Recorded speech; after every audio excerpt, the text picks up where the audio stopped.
morning, everyone. Good morning. Good morning. Good morning. That's how many times you Are we ready Yep. for a wonderful time with C.S. Lewis? All right. Today we are discussing Out of the Silent Planet, and there will be spoilers. So,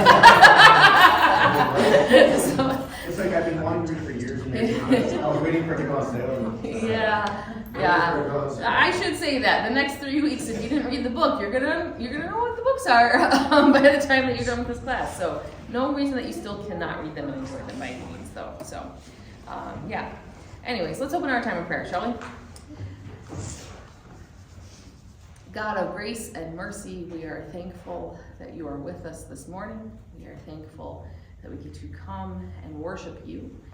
And Lord, we are thankful that you are not silent to us. And Lord, we pray for our time together, that you inspire our minds, that you grow our faith, that you help us to continually be pointed to you. In Jesus' name, amen. All right, I thought to this, and these little guys around, and Tom is running off more copies because I think we might have run out already. If you need a little one-pager. I thought to kick off our time, since this is Lewis's first book in his trilogy, which is a science fiction trilogy, which is often kind of like a, whoa, what? C.S. Lewis wrote science fiction. Are there any science fiction fans in the room? Like, could be Star Trek, Star Wars, whatever. Yes. Don't be afraid. Nerd it out, guys. Yeah. Like, so what do you love? I grew up on Star Wars, so that's the big one for me. Did you dress up during Halloween? Couple Halloweens, I was a Jedi. Pictures. You get where we're going here. Yeah, pictures and find these things. What about you guys? Star Wars, Star Trek on TV. I'm aging myself now, but No. Star Trek, the original. Excellent. Anybody else enjoying science fiction? Does anybody read science fiction? There are some like heavy dosage science fiction books. What do you read? There are Star Wars books that I sometimes read. Yes, lots of them, like thousands of them. Yeah, War of the Worlds. War of the Worlds, H.G. Wells, yes, excellent. Yes, so big science fiction is a massive thing. What's the technical difference between science fiction and fantasy as a genre? Do you guys know? One's in space. About 29. One's in space, what were you going to say, Tom? About 29.95. 29.95, that's funny. Well, I always think of fantasy as elves and dwarfs and things, and the other one is science. It's science-based. It's technology. It's Technology-based. future stuff. It's inhabited planets and how we can get there. This kind of stuff. Yeah. So the technical difference in between these genres is science fiction, while it is not happening, it could theoretically happen. We could become so advanced technologically and scientifically that these things could happen. Fantasy can never happen. So there's never going to be a faun that speaks here on Earth. That's not going to happen. Now, there might be fantastical things within science fiction, like even in Out of the Silent Planet, he goes to Malacandra, and there are these talking beast-like things, and it's very fantastical in description, but it's still in the genre of science fiction. So that just kind of gives you a brief overview. If you guys ever really want to get into some cool science fiction, I did read the Expanse series, which was like, man, good stuff. Really, really nerd out if you want to have some fun with it. But yeah. So Out of the Silent Planet. Before you have some publishing details on your sheet. It was first published in 1938 by John Lane and the Bodley Head. 5 years later, it was published in the U.S. With Macmillan in 1943. There are 2 sequels, Paralandra, which Mr. Wolf just read apparently, and That Hideous Strength. So those were published in 1943 and 1945 respectively. And Zach brought his books this week, so if you wanted to take a look at them in their totality, you could. And then also there's The Dark Towers and Other Stories, which was published in 1977 posthumously, which I actually have never read. Don't know why. So that's kind of where we're at with that context of this. This was already briefly mentioned. Lewis did say in a note in this text, in some versions it's written, in some versions not, certain slighting references to earlier stories of this type, which will be found in the following pages, have been put there for purely dramatic purposes. The author would be so sorry if any reader supposed he was too stupid to have enjoyed Mr. H.G. Wells' fantasies, or too ungrateful to acknowledge his debt to them. So Lewis grew up, hearing the stories of H.G. Wells and reading them. I think most of us are familiar with War of the Worlds and the phenomenon that was. I think we learned about that in our history classes. I've actually never even heard of First Men in the Moon. I don't know if you guys have. But that was extremely formative for him in writing Out of the Silent Planet, was that one in particular. There's also, in one of the biographies on Lewis, there's a story of Lewis and Tolkien during this time lamenting the state of contemporary fiction, and so Lewis and Tolkien said they're gonna do something about that, and so they did that. Lewis wrote this trilogy, and Tolkien, being Tolkien, wrote a fragment called The Lost Road, which never got published. So just kind of continues to tell you the difference between these two friends. Lewis sets out and writes 3 books, and Tolkien gets lost in rewriting things over and over and over again. So all of this kind of brought about this idea of what he was trying to do and think through. Unlike though, did you guys read War of the Worlds, hear it, watch the movie with Tom Cruise a decade ago? Yeah, all right. Scary stuff, right? Extremely frightening. The Martians or whatever, the aliens that are coming to the planet are extremely scary, are gonna kill you, or it's not okay, you're fleeing for your life. However, Lewis does not treat his Martians that way. They are peaceful beings. They have no interest in imperial expansion. And so he deconstructs kind of that popular human fear of this otherness that can be so often found in science fiction.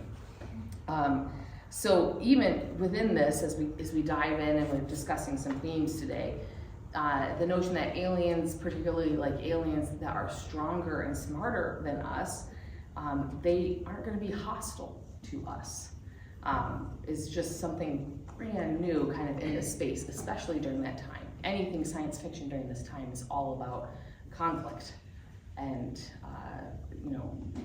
aliens being other and aggressive towards us. So that's kind of the overview of that.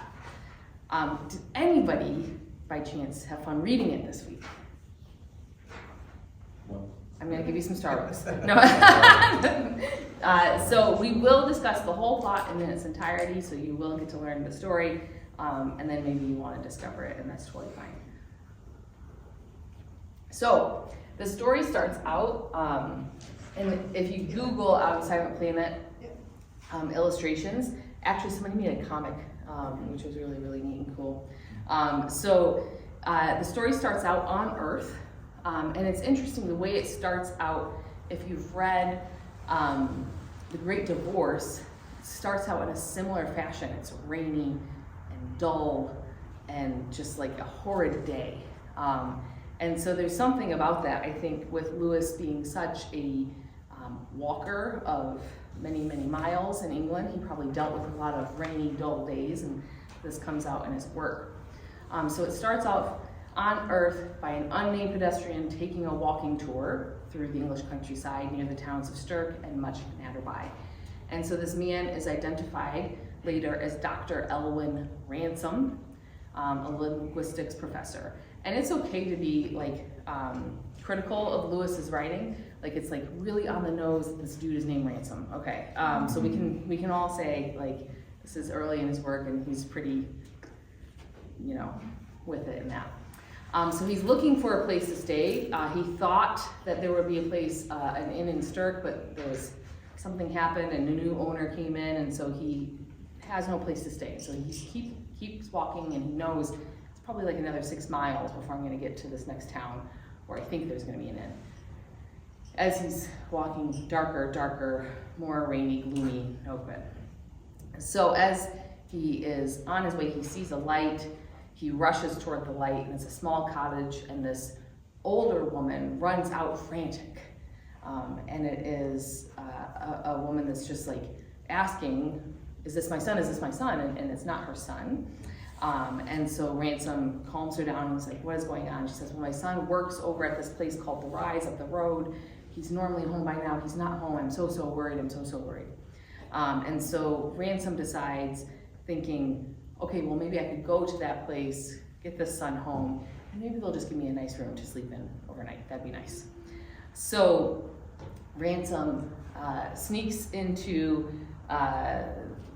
he sneaks under the hedge of this big, huge enclosed gate. The boy he sees is in a struggle with these 2 men, and something nefarious feels like it's about to happen. And so Ransom stops that from happening, and the boy is saying, these people are trying to, you know, do terrible things to me. They won't let me go. And all of a sudden, the 2 men there are like, no, hush up.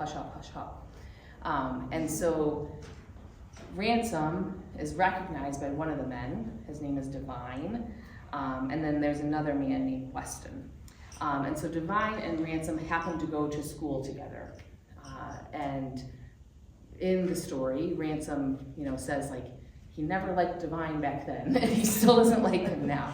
There's just something, like, if you remember last week when we were talking about Lewis's time growing up and the Bloods that were so, you know, terrible, he's describing Divine as one of those Bloods, essentially. And so through this process, Ransom intervenes. He gets the boy to be able to go home, and Divine and Weston, you can tell, are starting to scheme a bit. And so they invite Ransom into the house to sit in a comfy chair. He's been walking for so long. Why don't you sit and have a drink, at least get warm? And if you're reading through this, you're kind of, I mean, well, any woman reading through this is like, red flags. Right? Yeah. So Ransom is, you know, just being lulled into this, and the thought of a chair is just nice at this moment. And so he goes in and sits down and, you know, has a drink with Divine. And in this process of having a drink, like, Divine's just asking questions like, what are you doing walking miles and miles? Well, this is what I want to do. Really? Who would want to do that? And does you have any family members? Well, just one sister in India. And so, yeah, exactly. Someone would miss you. Right. Don't reveal information, ladies. It's all on our growing up years. We all find these things. So then, like, the next step, you know, he's like, well, what do you do for a living? Well, actually, I'm a Don, and you know, but I'm on my period off. It's my vacation time, and you know, and he literally says, you know, as a Don, that means nothing during that time. Nobody even knows that we're alive. And you're just like, oh boy, God. Yeah. Exactly. And so during this process, Divine hands him a drink, gets drugged, and Ransom is lulled off to sleep and wakes up in kind of like a struggle state, being pulled somewhere, and then falls asleep again. And so he realizes in this process when he comes to that he's in a metallic spherical spaceship that is en route to a planet called Malacandra. And so let me read a little bit for you guys to give you an understanding. We start to kind of get a picture of these 2 guys that he's with. Divine, he had this form a relationship with. Weston is a physicist and he's never met him before. And Weston is often very, very quiet, and so it's really hard to understand him. The only kind of description of him so far has been big and bulky, essentially. And so on the spaceship, Ransom is starting to rightfully ask a lot of questions, starting to get panicky, doesn't quite understand what's going on. And so he's asking and peppering Weston with questions. And so in response to one question, Weston says, "That I don't know." Or the question actually was, "Why do you want me? What good am I to come to Alejandro with you?" He said, "That I don't know. It was not our ideas. We are only obeying orders." "Whose?" There was another pause. "Come," said Weston at last. "There's really no use in continuing this cross-examination. You keep on asking me questions I can't answer. In some cases because I don't know the answers, in others because you wouldn't understand them. It will make things much more pleasanter during the voyage if you can only resign your mind to the fate and stop bothering yourself and us. It would be easier if your philosophy of life were not so insufferably narrow and individualistic. I had thought no one could fail to be inspired by the role you are being asked to play, that even a worm, if it could understand, would rise to the sacrifice. I mean, of course, the sacrifice of time and liberty and some little risk. Don't misunderstand me." So give you a picture into the evilness that we're about to face with Weston, right? This is a man that, if you're catching on with some of the words that's already been written, he thinks that people, if they think only of themselves, is an individualist thinker. You have to sacrifice for the greater good of all humanity, and we're going to get there into a minute. So Ransom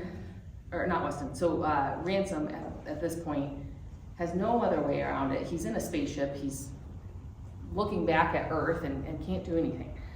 So he starts to just get lulled into, okay, this is where we're going. Part of the getting lulled, though, too, is being in space. And so often when you're in Star Wars, Star Trek, or any of these other science fiction things, space is cold. Right? Any other things that make you think of when we think of space in those stories? Dark, right? Quiet. Yep. Deadly. Like you can't go out and float in space, you die. So in this, though, it's very, very different. And so in describing being in the spaceship, he says, "There, totally immersed in a bath of pure ethereal color and of unrelenting, though an unwounding brightness, stretched his full length and with his eyes half closed in the strange chariot that bore them, faintly quivering, through depth after depth of tranquility, far above the reach of night. He felt his body and mind daily rubbed and scored and filled with new vitality. Weston, in one of his brief, reluctant answers, admitted a scientific basis for these sensations. They were receiving, he said, many rays that never penetrated the terrestrial atmosphere." So much different, this idea of like being filled with light and brightness and being out of Earth's gravity. Often in other genres is being described as like kind of draining physically, and because you're losing your mass and all these things. But here, something different is transforming his body. There are rays that don't penetrate the Earth's atmosphere that he's getting, that are somehow bringing something new for him. So in it continues on, and he ends up quoting and thinking about often Milton, Paradise Lost and all those things. And so he says, older thinkers had been wiser when they named it simply the heavens which declared the glory, the happy chimes that lie where day never shuts his eye, up in the broad fields of the sky. And so space is not black and dark and cold. It is something that's filled with life and vitality. Now, if you remember, Lewis is a medieval teacher and also extremely knowledgeable of all things like Greek mythology, really, really early on stuff, Plato, all that. And so this is called the music of the spheres. I've heard that term before. Okay, well, I would hope so, Yeah. for No, you not as so a much in music, but I just heard it. Okay. There's a hymn with that. There's a what? There's some hymn that says that. This is my father's world. Yes, yes, exactly. And there's also, like, yeah, there's like so many cultural references to this.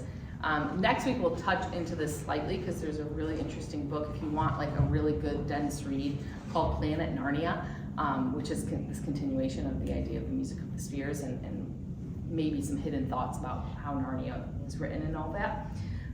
But the idea of the music of the spheres, and this goes way, way back again to Plato, is that our planets are singing a song collectively together. And so Jean will love this. Jupiter and Saturn are the bass, and Earth and Venus are the altos, and Mars is the tenor, and Mercury is the soprano. And they all are singing in concert with one another out in the atmosphere. And so this was this, original idea that if you were ever to go into space, it would be filled with song, singing the wonders of God. And so here Lewis is very much, having grown up with this idea of the music of the spheres, taking this and putting this into his science fiction. Rather than something dark and quiet, it is something filled with light, and something about it is speaking more and more and more. Are we doing good? Mm-hmm. Okay. So the wonder and excitement of all of this happened. Ransom resolves himself during this 28-day journey in the spaceship just to go with it. He becomes like the scullery maid and is making all the meals, and he's trying all the time to hear a little bit more and more about what's going on. Finally, Ransom overhears Weston and Devine having an argument over whether they should drug him or not when they actually land, because they are supposed to hand him over to the Sorns, S-O-R-N-S. And so that puts Ransom on alert. What does this mean? I'm going to be handed over to the Sorns as a sacrifice. And so he, in his process of being a scullery maid, takes a knife and hides it and keeps it on his person, hoping that when he lands, he might be able to escape and stand a chance for himself. So after they get through the journey through space, they land on Malcandra. And so this is, if you, again, Google, lots of artist renditions of like what's being described. It's really quite different when we think about, spoiler alert, Malcandra is Mars. So when we think about Mars, we are thinking of a cold planet. We actually have images of it, from all the wonderful NASA stuff and all that. But Lewis describes it as one, inhabited, but two, everything is like elongated, because the gravity there is so much different. So even, and the way he describes like the water, is the water has like these turrets that are going up. The waves are turrets going up. So you can see in like this picture, waves are not like, crashing on the shore. They are literally like spikes coming up at you. Just different, very, very different. Your mountains are straight up, no nice gradual. Even like I climbed Mount Washington in New Hampshire, which is 6,000 feet, and it's not like that. So it's just continually straight up all the time. And everything, every body, every species that's on there is an elongated body and very, very stretched out. When he gets out of the spaceship, he remarks to himself that Malcandra is beautiful, and he wasn't expecting that. And so every chance that he gets while he's being watched constantly by Devine and Weston, he's trying to like just grasp more and more around him and soak it in. So eventually, as they are unpacking things, well, when they land, Ransom realizes this is not the first trip for Divine and Weston. And in fact, like Divine and Weston actually built a hut. So they landed and there's a hut already there that's for Divine and Weston. They're bringing things out of the spaceship into the hut and they're trying to grab more things from Malcandra, because as we find out, Malcandra is filled with gold. And so that's Divine's purpose. He wants to bring all the gold back and sell it and make a profit. And so they're doing this work, and Ransom all of a sudden feels Weston and Divine kind of sit up straight, and they see that there's some Sorns coming towards them.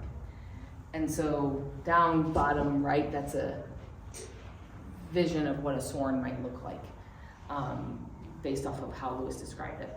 So extremely tall, long, angular face, pale, frightening if you were to look at it initially. And so Ransom sees these, discovers this is who I've been brought to give to, and so he jets and runs away as quick as possible. As he's doing that, he hears scuffles behind him and gunfire, because both Weston and Divine have brought guns. So Ransom runs through the entirety of the jungle and the forestry and the lower part of Malcandra, and continues to run and run and run and walk and walk and walk. And so we get through this time when he says, once or twice a small red creature scuttled around his path, but otherwise there seemed to be no life stirring in the wood. Nothing to fear except the fact of wandering unprovisioned and alone in a forest of unknown vegetation, thousands of millions of miles beyond the reach of or knowledge of any Nothing to man. fear. Right? So that fear of I am completely, utterly alone in a world that I do not even know if I can eat or drink the water. And so eventually he tires himself out to the point where he's exhausted. He sleeps next to one of these lakes, which are extremely warm. He does drink the water, which does give him nourishment. And in the morning, he is awoken, and there is this animal. This is a good picture of what it might look like. That is black and long and has like webbed hands and feet, but speaks a language. Now, Ransom is a philologist, somebody that studies words, like Tolkien. And so eventually Ransom is able to decipher some of these words, and they start to communicate a little bit more and a little bit better. So these species are called Hross, Hross. And so Ransom goes with this Hross and ends up in a civilized village of Hrossa. And so he becomes their guest for several weeks, and he gets to learn about them and be a part of their lives. He ends up really befriending one of them, whose name is Hoy, who practices learning their language back and forth.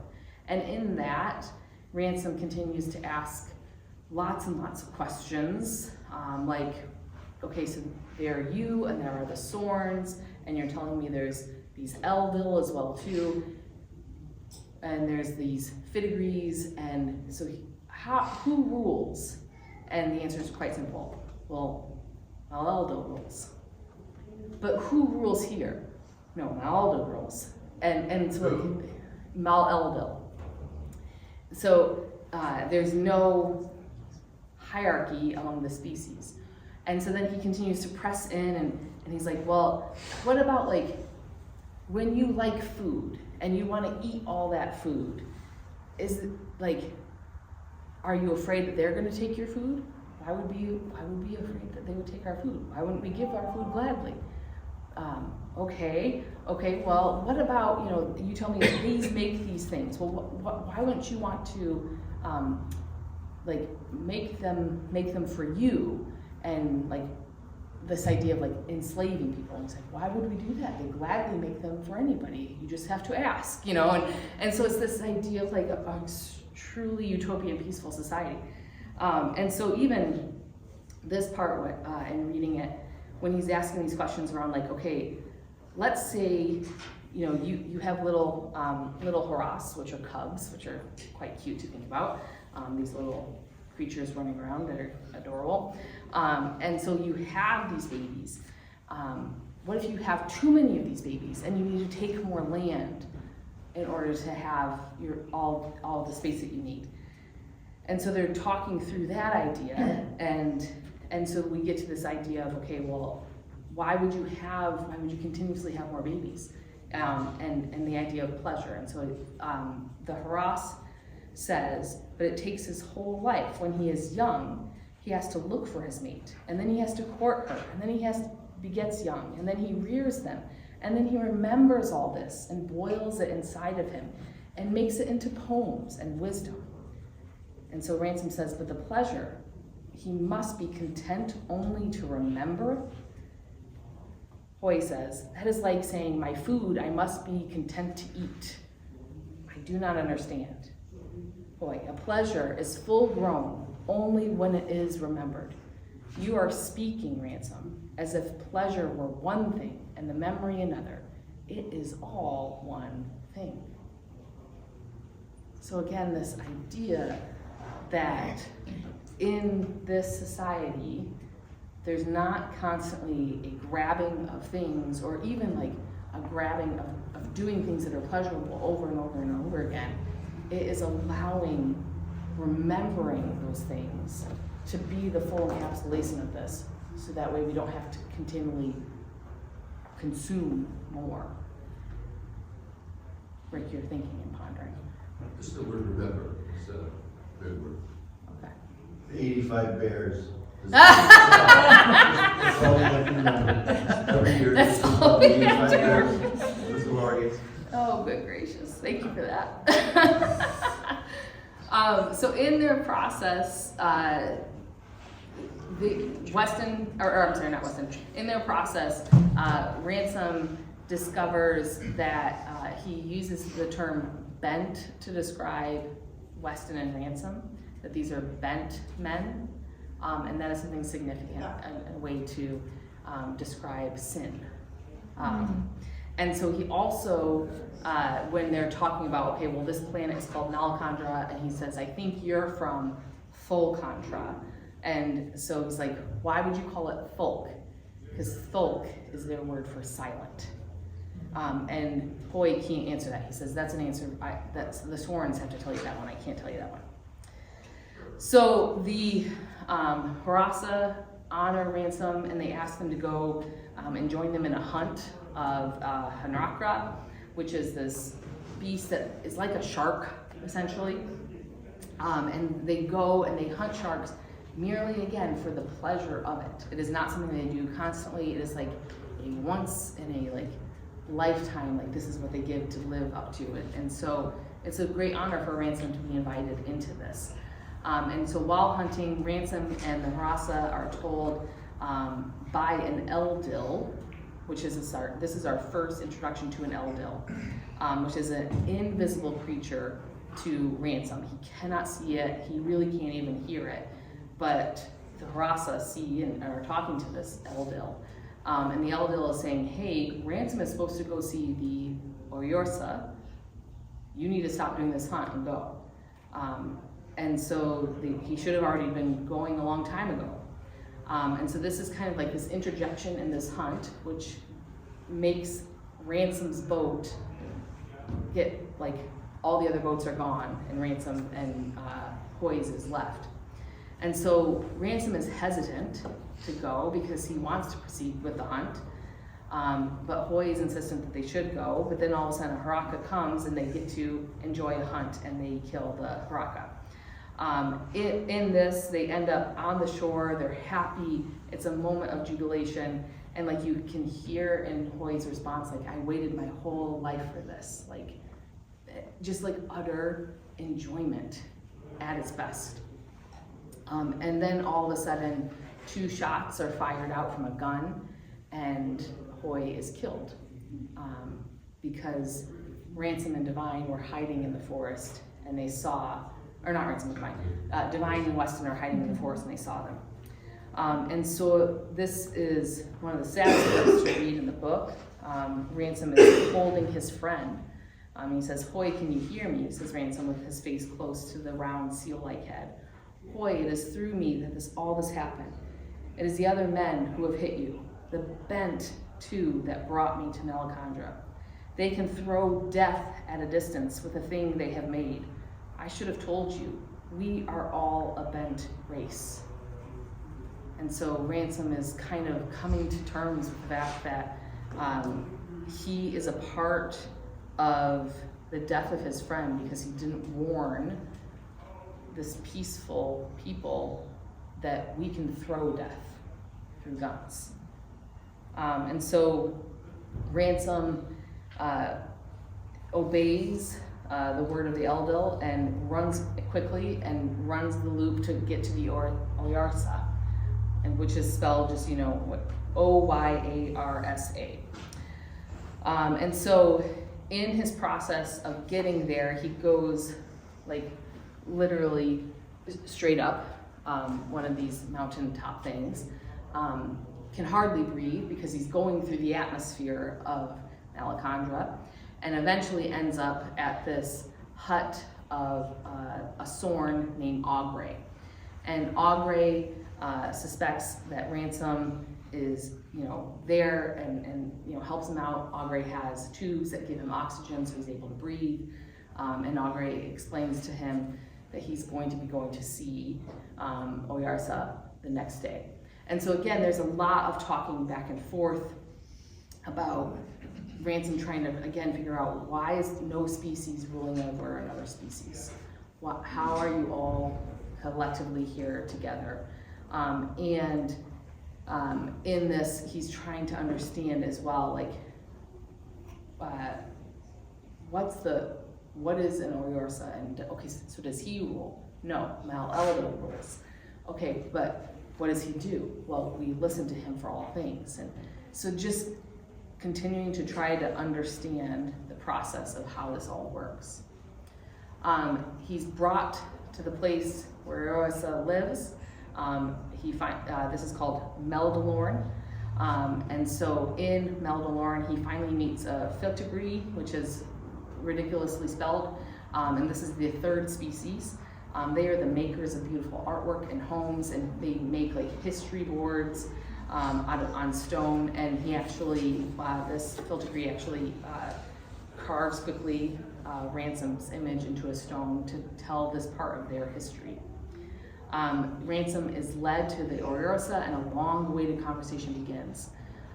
So in this conversation, they talk about the planets in our solar system. They talk about the low worlds, which have organic life, intelligent and unintelligent life on them. And they talk about how a local Oyarsa is responsible for every planet. And so then this Oyarsa explains to him that something happened on Volcandra, a great, great war that we would never have known about. And so, as he's on Earth? on Earth, Volcandra? Volcandra is Earth, yes. And so he says, because he's asking about his planet, no, Volcandra, Earth, is the world we do not know. It alone is outside heaven, and no message comes from it. So again, this idea of it being utterly silent. So Ransom was silent, but Oyarsa answered his unspoken questions. It was not always so. Once we knew the Oyarsa of your world. He was brighter and greater than I. And then we did not call it Volcandra. It is the longest of all stories and the bitterest. He became bent. That was before any life came in your world. Those were the bent years of which we still speak in the heavens. When he was not yet bound to Volcandra, but free like us. It was in his mind to spoil other worlds besides his own. He smote your moon with his left hand, and with his right he brought the cold death of my Hyandra, which is this top layer of the atmosphere, before its time. If by my arm Mal-Eldil had not opened the Handramits and let out the hot springs, my world would have been unpeopled. We did not leave him so at large for long. There was a great war, and we drove him back out of the heavens and bound him in the air of his own world, as Mal-el-Del taught us. There, doubtless, he lies to this hour, and we know no more of that planet. It is silent.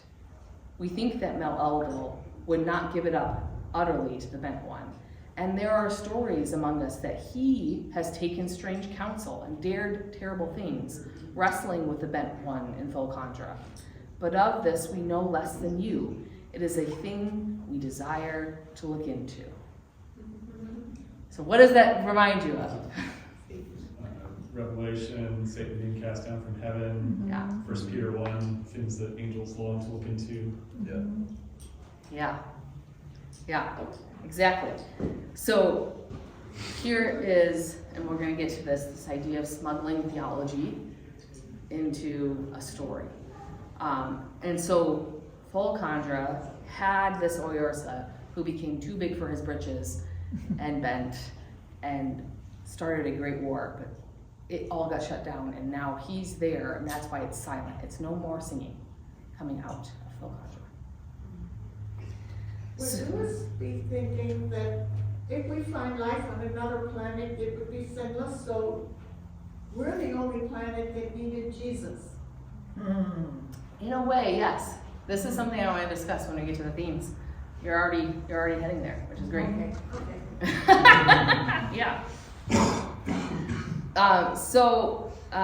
In this process, Ransom sees that Weston and Divine are brought up to the Orisa as well. They are bound. They were captured. And so it is clear, like Divine has like gold dripping off of him. He's been like scrounging and trying to get as much gold as possible. Weston is impossible and refuses to like try to deal with anybody. He can't see or feel the Orisa. He can hear a voice, and he thinks it is a Harasa who is like an old one that's just sitting there sleeping. So he thinks it's that's the Orisa. So he's going up to this sleeping Harasa, talking to him, when that's just a sleeping grandpa, essentially.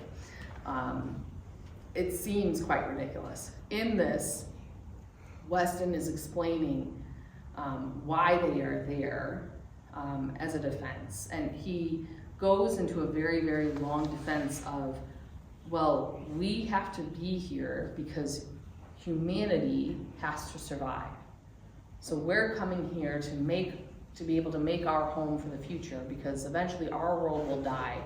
We need a place to be, to reign and rule, because above all, humanity and the seed of humanity must continue. So this idea of individualism is out the door. It is all about the humankind, and we are at the top of the hierarchy above everything else. So that is his explanation to the Orisa about why they are there. In this process, they say, look, you have two options. You can stay here and die, or go back to your planet. We'll give you enough oxygen to get back to your planet. Divine and Weston are definitely going back, but they give Ransom the option. Do you want to stay and be with us, or do you want to go back? And Ransom chooses to go back. And so it's a harrowing journey on the way back. And they make it just in time, essentially. And the ship, the way that the Orisa designed is, on the 90th day, the ship will be destroyed, so that way you can never come back here. And so, sure enough, the ship was destroyed as soon as they landed on day like 90. And so Ransom goes back to his work as a professor, and he ends up in correspondence with a young man named Lewis. And Lewis and him share this story, and then there's like a postscript where it's Lewis saying, for anybody that knows, the story is true, but we're writing it as a fiction. And that was like a common thing to do during this time. So that is the plot in a nutshell. So sorry for spoilers, but it is a really, really good book. So your characters, you have Ransom, Weston, Divine. and then these multiple species. So your themes in this are the spread of humanity, i.e. colonization, your spread of evil, the intentions of mankind, race relations, and your smuggled theology. So I'd love to kind of like dive into this a little bit. I know many of you guys didn't read, but maybe like at your tables, take a few minutes to think through Lewis as a citizen of Great Britain discussing the idea of colonization in a way that is not okay. Like, it was quite clear he was not a fan of it. During a time when it was still quite prevalent. Think about that. The spread of evil. So, Sally, to your point, Lewis did have this idea that sin touched Earth. What would happen if we went to Mars or to Venus or to another planet? Did sin touch there? Are we bringing sin there? We would be bringing sin there. Would we be bringing more sin or the first sin? And if you read Paralandra, it's the first sin. So he did think this. And then the intentions of mankind. So between Ransom, who had the intention of learning, but learning, again, he's asking questions where he's still bent. He thinks people need to rule above people. He's trying to understand this because he comes out of this world. Ransom, who's in it for the money, or Divine, who's in it for the money, and Weston, who's in it for all of humanity. So how do we bring about intentions in a way to bring about peace? And then race relations, the fact that the Haras, the Sorn, Filigree, they collectively worked together constantly. And then last, smuggled theology. So take a few minutes, talk. Maybe this team will get together. Have fun.